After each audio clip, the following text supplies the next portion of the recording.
اشرہ مجالس ایک کم محرم تا 9 محرم بمقام حوضۃ المہدی دیوڑی کمال یادنگ پیلس مقرر ہے، جہاں پر نماز مغربین حجت الاسلام علامہ سید منتظر مہدی الرضوی صاحب قبلہ مجتہد العصر پڑھائیں گے۔ اس کے فوری بعد مجلس کا آغاز ہوگا۔ حیدرآباد میں پہلے اشرے میں اتنا بڑا عالم پہلی مرتبہ مخاطب کرنے آ رہے ہیں۔ آپ تمام سے کثیر تعداد میں شرکت کا معروضہ کرتے ہیں۔ بزم غلامان شاہ خراساں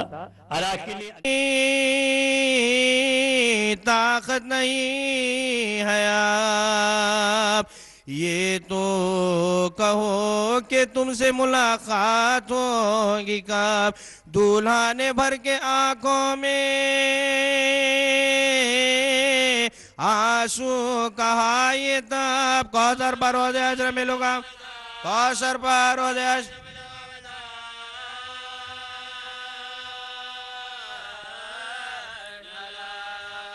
دادی کے ساتھ جب سوئے پھر دو جاؤ گی جی جاؤ حسین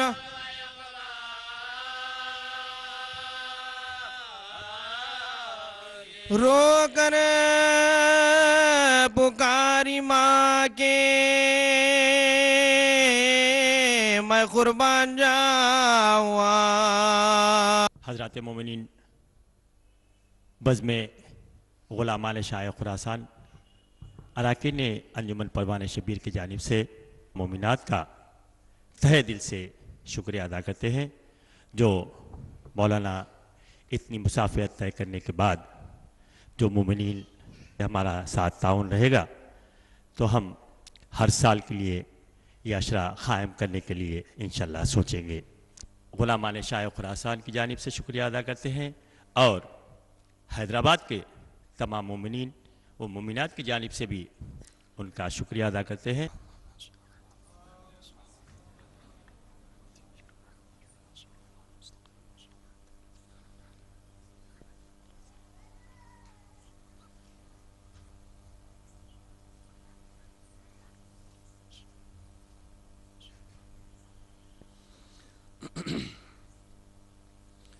اعوذ باللہ السمیع العلیم من الشیطان اللعین الرجیم، بسم اللہ الرحمن الرحیم وبہ نستعین وہو المعین، الحمد للہ رب العالمین والعاقبۃ للمتقین، والجنة للموحدين والنار للملحدين والمنكرين، الصلاة والسلام على سيد الأنبياء والمرسلين، خاتم النبيين مولانا مولى الكونين، جد الحسن والحسين أبي القاسم محمد،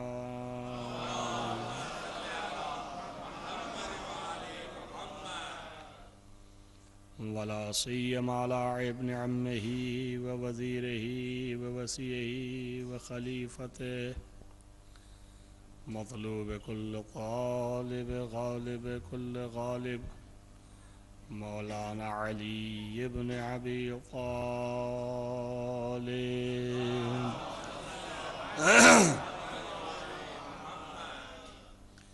وعلى آله الطيبين الطاهرين المعصومين المظلومين، الذين أذهب الله عنهم الرجس وطهرهم تطهيرا،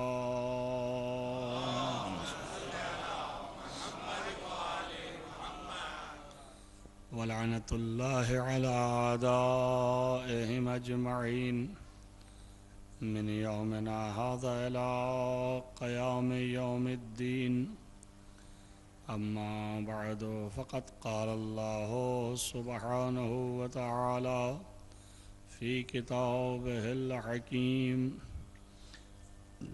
بسم الله الرحمن الرحيم، وأنزل الله عليك الكتاب والحكمة وعلمك ما لم تكن تعلم وكان فضل الله عليك عظيما صلوات علی محمد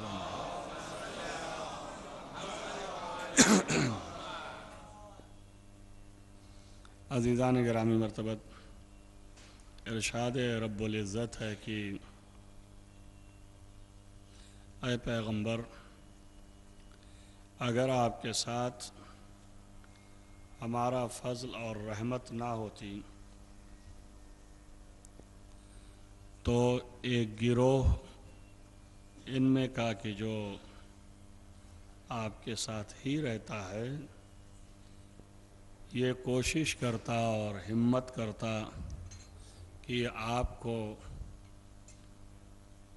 گمراہ کرے، لیکن یہ لوگ گمراہ نہیں کر سکتے ہیں ہرگز مگر یہ کہ اپنے آپ کو گمراہ کریں گے اور آپ کو ذرہ برابر نقصان نہیں پہنچا سکتے مگر یہ کہ اپنی کو نقصان پہنچائیں گے۔ اس کی وجہ کیا ہے؟ وجہ یہ ہے وَأَنزَلَ اللَّهُ عَلَيْكَ الْكِتَابَ، اس لیے کہ اللہ نے آپ کے اوپر کتاب اور حکمت کو نازل فرما دیا ہے۔ انزل علیک الکتاب والحکمت وعلمک ما لم تکن تعلم، اور ہر اس چیز کو پڑھا دیا ہے جو آپ نہ جانتے تھے۔ وَكَانَ فَضْلُ اللَّهِ عَلَيْكَ عَظِيمًا، اور یہ اللہ کا فضل آپ کے اوپر بہت ہی عظیم اور بزرگ ہے۔ یہ علم کا دینا اللہ کا فضل ہے، اور متعدد جگہوں پر قرآن مجید میں جن انبیاء کو یا صالحان کو کہ جو صالح ہیں علم عطا کیا گیا ہے تو انہوں نے مقام شکر و تشکر میں بھی اسے فضل ہی کے نام سے یاد کیا ہے۔ پورے قرآن میں جہاں جہاں بھی علم لینے والوں نے تشکر کیا ہے، شکریہ اللہ کا ادا کیا ہے، اور اللہ نے اس کا اعلان کیا ہے، وہاں پر ذکر ہے صرف اس بات کا کہ یہ فضل الہی ہے کہ جو اللہ نے ہمیں عطا کیا ہے۔ یہ سلسلے کی آپ کے سامنے 7ویں مجلس ہے کہ جس میں اس موضوع کے تحت کہ معرفت خداوند متعال تک پہنچنے کے لیے معرفت محمد و آل محمد علیہ السلام اور ان کی عظمت اور ان کے مقام کی معرفت کا حاصل کرنا بہت ہی ضروری ہے، جاننا بہت ہی ضروری ہے۔ اس لیے کہ اللہ کی معرفت قبل اس کے کہ کسی اور چیز پر نظر کی جائے، ہم اللہ کے بندے ہیں، اللہ نے ہمیں خلق کیا، پیدا کیا، بنایا، اور چونکہ ہمیں خلق کیا، بنایا، اور گزشتہ مجالس میں یہ بھی بیان ہو چکے کہ کس لیے خلق کیا، غرض کیا تھی، ضرورت کیا تھی، وہ عبادت ہے، اور عبادت ممکن نہیں بغیر معرفت کے۔ لہذا اولین فریضہ ہمارا یہ ہے کہ ہم اللہ کی معرفت حاصل کریں، اور اس کی معرفت چونکہ اگر دیکھا جائے تو ممکن نہیں ہے کہ بغیر کسی واسطے کے اس کی معرفت حاصل کیا جائے۔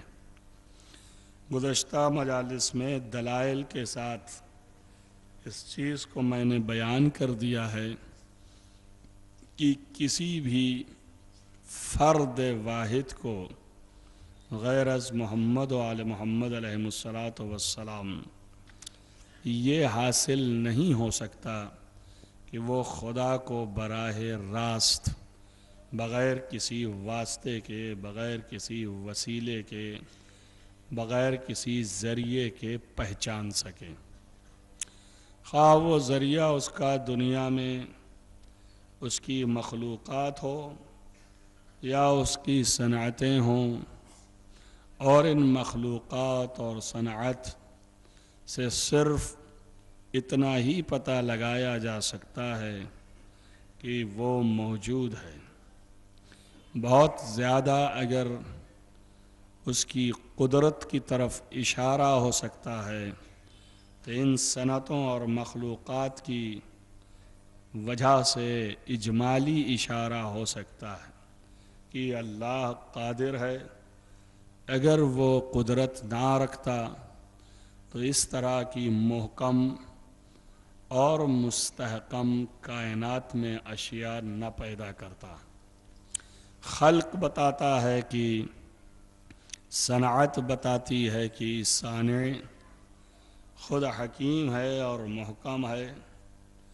خداوند متعال نے خود اپنے قرآن میں بھی، کلام کے اندر بھی ان تمام مطالب کی طرف اشارہ کیا ہے کہ کیوں نہیں تم لوگ فکر کرتے ہو کہ یہ جو ہم نے کائنات میں پیدا کیا ہے یہ کس طرح سے پیدا کیا ہے، کس طرز پر بنایا ہے، کس استحکام کے ساتھ ہم نے اس کو پیدا کیا اور صنعت گری کی ہے۔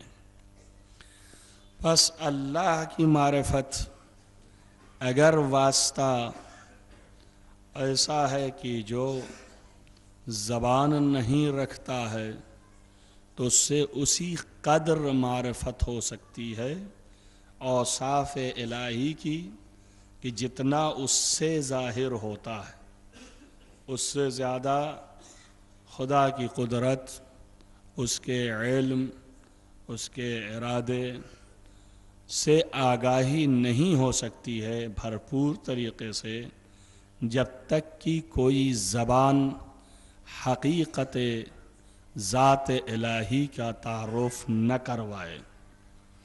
اگر کوئی زبان کروائے اور پھر وہ بتائے کہ یہ ذات کیا ہے تو وہ اعلیٰ ترین اور انتہا ترین سب سے بڑی خلق بھی ہے، مخلوق بھی ہے، اور سب سے بڑا وسیلہ ہے معرفت الہی کا۔ لیکن اگر کوئی شخص بالفرض محال یہ سوچ لے کہ مجھے کسی اور ذریعے کی ضرورت نہیں ہے، اچھا یہ طے ہے کہ بغیر ذریعے کے اور بغیر وسیلے کے معرفت ممکن نہیں ہے اللہ کی، اور اگر کوئی یہ فرض کرے کہ مجھے کوئی وسیلے کی ضرورت نہیں ہے اور وہ خدا کو جاننا چاہے تو نہیں جان سکتا ہے مگر یہ کہ جب تک خدا خود نہ پہچنوائے، اور خدا خود آپ کو پہچنوانے آ نہیں سکتا ہے۔ اس کے وجوہات ہیں، ایک تو آپ میں اتنی صلاحیت نہیں ہے، آپ کی صلاحیت مانے ہے خدا تک پہنچنے میں، اور خدا قادر ہونے کے باوجود آپ کی عدم صلاحیت کی وجہ سے اپنے کو اظہار نہیں کر سکتا۔ اس لیے لازم ہوا کہ بیچ میں ایسے کو رکھے کہ جو اس کے تمام معارف کو، تمام قدرتوں کو، تمام تدابیر کو اسی طرح سے بیان کرے اور ویسے ہی ظاہر و پیش کرے جیسے خدا چاہتا ہے۔ ایک صلوات پڑھیں محمد والا۔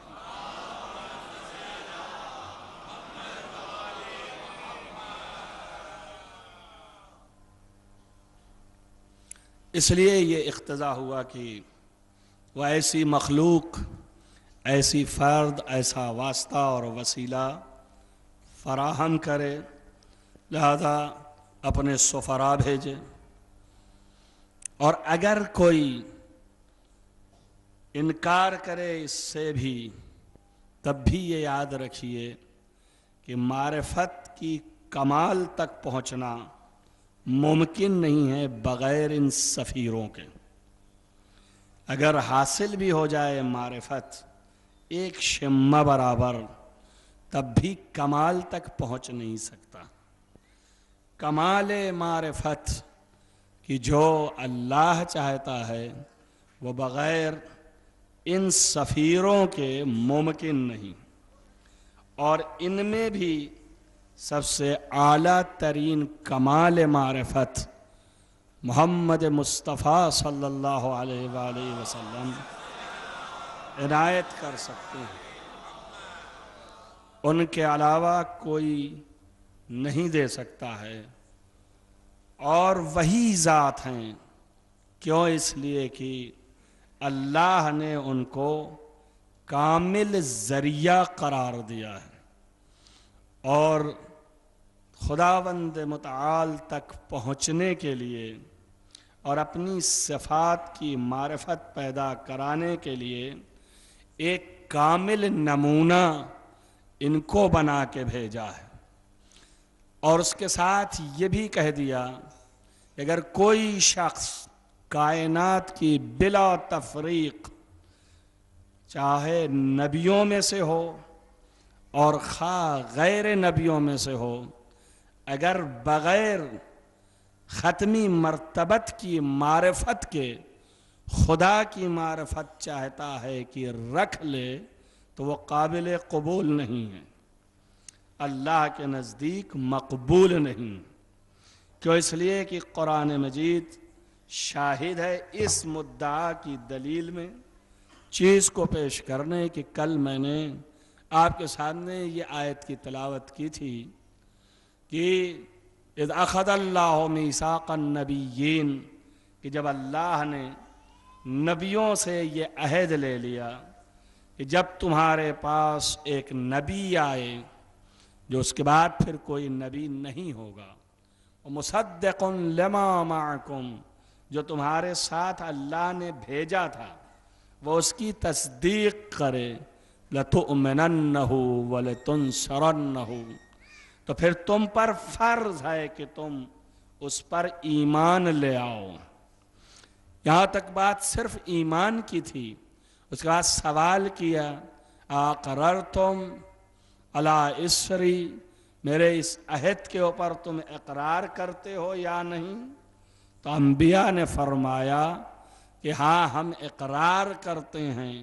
تو اللہ نے کہا گواہ ہو جاؤ، اب تم بھی اور میں بھی، بس ایمان لے آنا ضروری ہے ان کے اوپر۔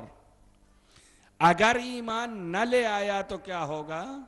نبی کے لیے کہا فمن تولی من بعد ذالک فاولئک هم الفاسقون، اگر کوئی بھی نبیوں میں سے اس نبی کے اوپر ایمان نہ لے آیا اور انکار کر گیا تو وہ پھر فاسقوں میں سے ہوگا۔ یعنی اللہ کے اوپر ایمان لانا اور اس کا اقرار کرنا اور اس کی معرفت اس کو فائدہ نہیں پہنچائے گی۔ نبی کے لیے ہے، نبی کو بھی کوئی فائدہ نہیں پہنچے گا۔ یہ قرآن مجید ہے، آیات اس کے علاوہ بھی ہیں اور جو اس بات کے اوپر شہادت دیتی ہیں۔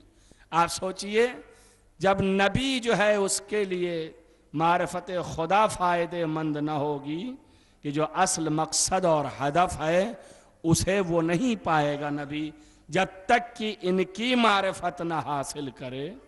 تو عام بندہ اگر ان کو چھوڑ کے خدا تک خالی محدود رہے تو کیا اسے نجات مل سکتی ہے؟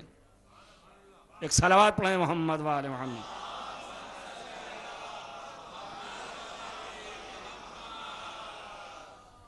غور طلب بات ہے، آپ اس پر غور کیجئے، سوچئے۔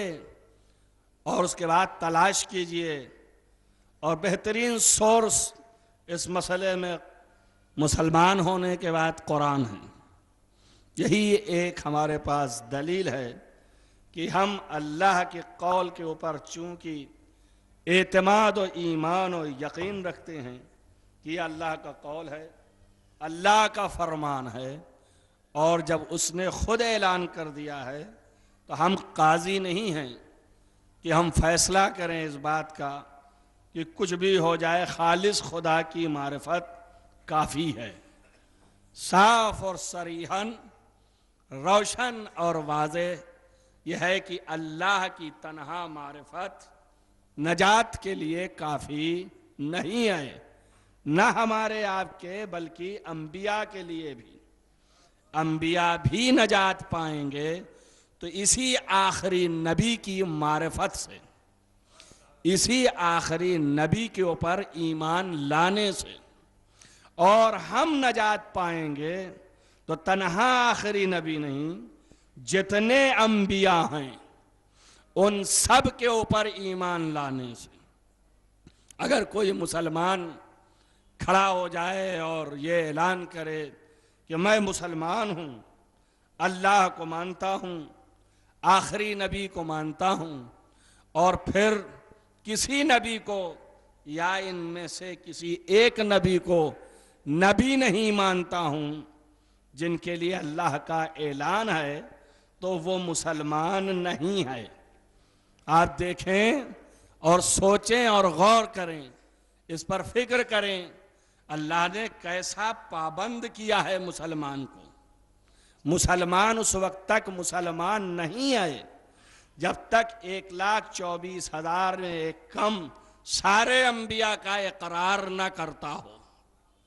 اگر ایک کا انکار کر دے تو فہرست اسلام سے خارج ہو جائے، اور تمام انبیاء نبی نہیں ہو سکتے اور فاسق ہوں گے اور نجات نہیں پائیں گے جب تک اس ایک کا اقرار نہ کریں۔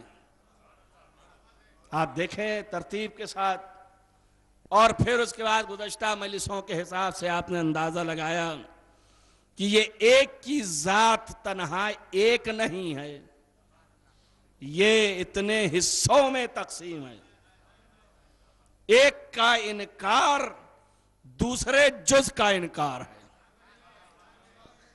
اللہ نے جو معرفت مانگی ہے اور جو ایمان مانگا ہے وہ کل کا مانگا ہے، ایک ایک جز کا نہیں کہ ایک کو پکڑ لیں دوسرے کو چھوڑ دیں۔ آپ سارے کے سارے کو پکڑے رہیں۔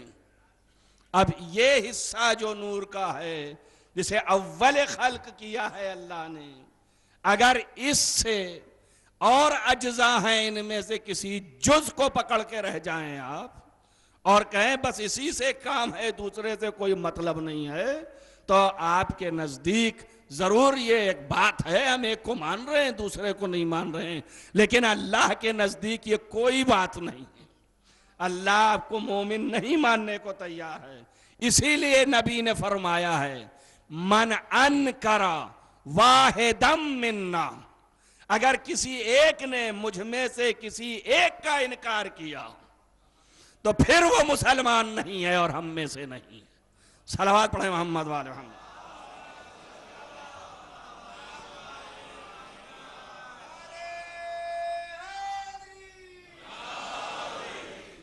کسی ایک کا انکار ہم سے سرزد نہیں ہونا چاہیے، نہ انبیاء میں سے اور نہ ان اجزاء میں سے۔ کیوں؟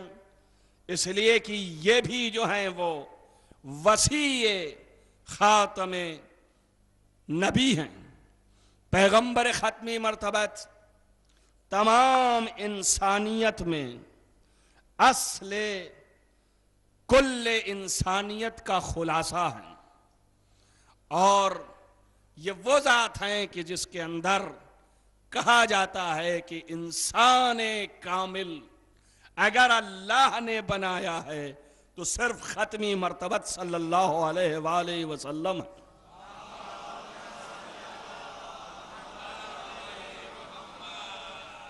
علم کے اعتبار سے، تقوی کے اعتبار سے، زہد کے اعتبار سے کہ یہ ساری چیزیں اسی کی اندر سمائی ہوئی ہیں، جو عصمت ہے، علم و عصمت، اقتدار، اور اسی طریقے سے جو کچھ بھی اللہ نے مقام عنایت فرمایا ہے وہ سب ایک انسان کامل کی حیثیت ہے، ناقص نہیں ہے۔ لہذا اللہ کے بعد اس انسان کامل کی معرفت لازم ہے، اور ایسے لازم ہے کہ اگر اس کی معرفت نہ ہو تو گویا اللہ کی معرفت نہیں۔ اور ویسے ہی چونکہ امام جو ہے وہ اس نبی کا بھرپور طریقے سے خلیفہ ہے، جانشین ہے، قائم مقام ہے، لہذا اسی طرح جس طرح بغیر اس کی معرفت کے اللہ کی معرفت کامل نہیں ہے، بغیر امام کی معرفت کے اور امام کے اوپر ایمان کے نہ نبی کا ایمان درست ہوگا اور نہ ہی خدا کے لیے ایمان صحیح ہوگا۔ تو لازم ہے کہ نبی کے ساتھ ساتھ امام کے اوپر بھی ایمان رکھیں اور اس کی امامت کے قائل ہوں۔ کیوں؟ اس لیے کہ یہ امام جانشین انسان کامل ہے۔ اس امام کی دو حیثیتیں ہیں، ایک حیثیت ہے تمام تر قدرت نبوت کا مظہر ہے، اور دوسری حیثیت ہے تمام تر الوہی اقتدار